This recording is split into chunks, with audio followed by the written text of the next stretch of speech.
Well, shit. This was a rough day. Uh, no, I'll just jump right into it. EOS was a piece of shit that I tried to trade, and yeah, it was just there was not a lot of bounce to it, even when it hit lows. And on top of that, I there were a couple times where like I shouldn't have got in and I did, and other times where I didn't and I should have. Um, I probably could have salvaged it here early. Uh, okay, so I jumped in right at the opening on the opening candle here. As it got toward this pivot. I got in at 410. It did not respect the $4 level and dropped right through it.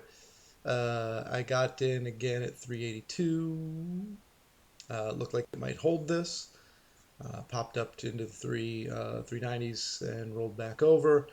Um, I did not add down here near 350. That's where I maybe could have saved it. If I get in at 350 and I get out here all out in the 380s, I maybe take a small loss. But I didn't do that. That's in hindsight as well too. So added again here at 362. It looked like it was going to hold. It did not.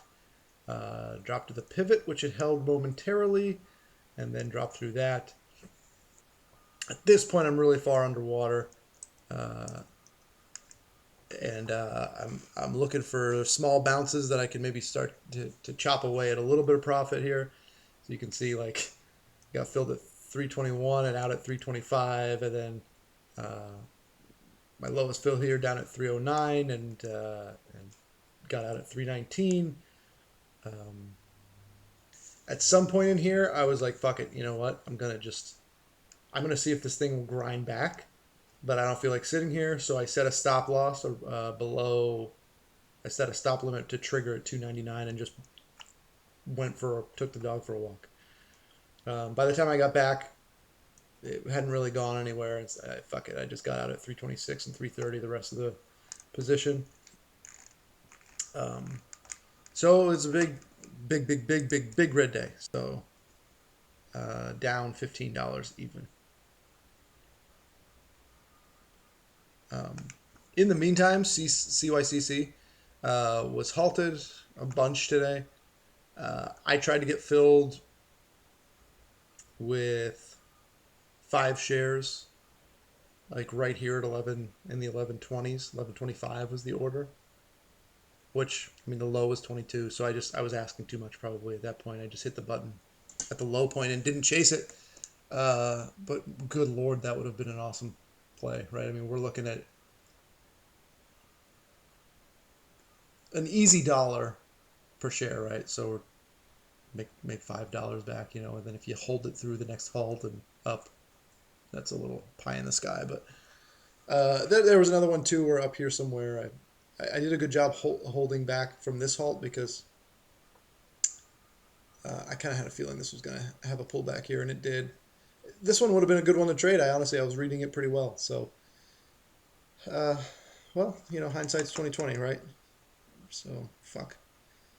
Um, it was a shitty day, and look what I mean.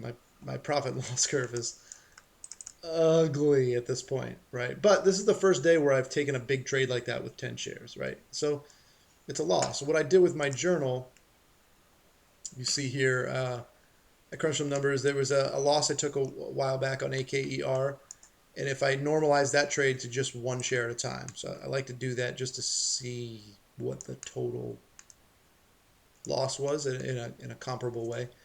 Um, the AKER trade or Acre, whatever you want to call it, if it was just 1 share in and out at the levels that I got in and out at, would have been a $5.51 loss.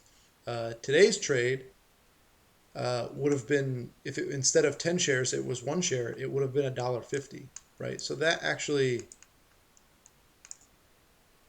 pales in comparison. I know that's not the right way to look at it, but the reason I'm doing that now is because I was just trading 1 share before. Now I'm trying to increase share size. So this loss looks fucking huge compared to my profit so far since starting this, but it's because this is the first time I've traded with 10 shares and I happen to take a loss. Um, So I don't want this to seem like I blew up my account. I blew up the profit so far, but only because I'm increasing share size to a point where it's just, yeah, even a small loss is going to dwarf my wins from when I was trading a dollar a share, or a one share per trade, right? So um, I looked at another one too. I didn't put this in the journal, but there was another, I think another losing trade that I did the same thing with, and it was small as well. That one was more like a dollar something. Anyway, it's it looks bad. I hope I'm not just trying to talk myself out of this. It looks really bad on this chart, but the thing is, if I hit a winner tomorrow, let's say I get a nice dollar winner at $10 a share, I'm right back up in this area. It's still a big loss that I took today, but I'm climbing my way back, right? And then if I get another day like that, I'm up and up and up, because that seems to be the pattern is that I'm stringing winning days together, taking a sizable loss, stringing another couple winning days together, taking a sizable loss. This time I didn't string as many winning days together as I'd liked, but there's still one, two, three, four, 5 winning days, and then a big loss again. But this really is, if you look at the trades view and just look at the volume compared to the executions, this is the first time I've taken a 10 share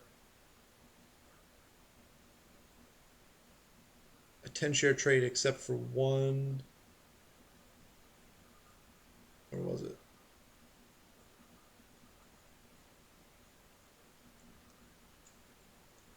Is this Codex trade?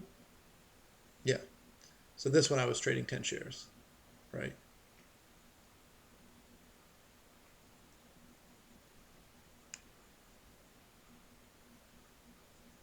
Even that was a loser at first, and then had to grind back to a winner, right? And I still ended up $1.74. Anyway, it's one of the first ones that I've taken a big taking 10 shares at a time. So whatever. If it becomes a habit, then I'll probably quit and retire forever. But if I come back tomorrow and win with 10 shares, then we're happy. Even string a couple of 10 share winners together tomorrow. So I'm not gonna go all fucking cowboy and try to make $15 back in one day, but you know, there's uh, there's a good chance that I could. Anyway, I'm fucking babbling now. All right, that's it. Be back tomorrow.